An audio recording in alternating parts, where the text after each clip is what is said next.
Со наративот кон судството и обвинителството, власта прави да фокус од реформите, а односот и зборовите се недолични и несоодветни, смета председателот на СДСМ Венко Филипче.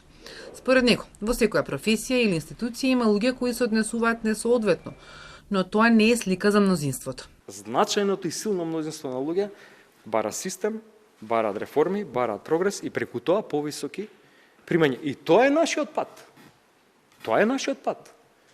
Тоа е единствениот излез од оваа ситуација во која што не стаи владата, таа е тешка периферија на Балканот. Ако за прв пат во историјата се обединиле сите судии и му се обраќаат на премиерот, извините, кабаетот е кај него.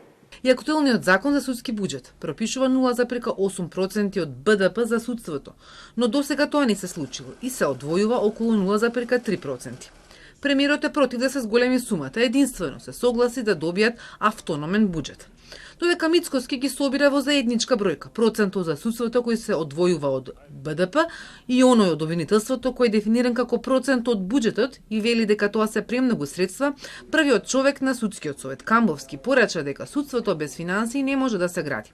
Според него, поголемите финансии се потребни на почетокот за да се стабилизира состојбата, затоа што со години не се инвестирало ниту во кадар, ниту во услови. Оние пак кои секојдневно одат во судовите може да раскажат многу примери како илустрација за тоа колку судовите се далеко од дигитализација и како недостасуваат елементарни услови, како што се расипаните лифтови.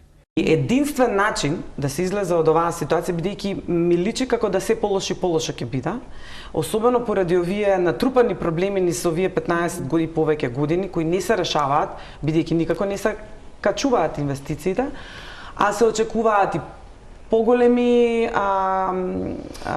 одлевања на кадар и на помошниот и на судско-обвинителскиот кадар.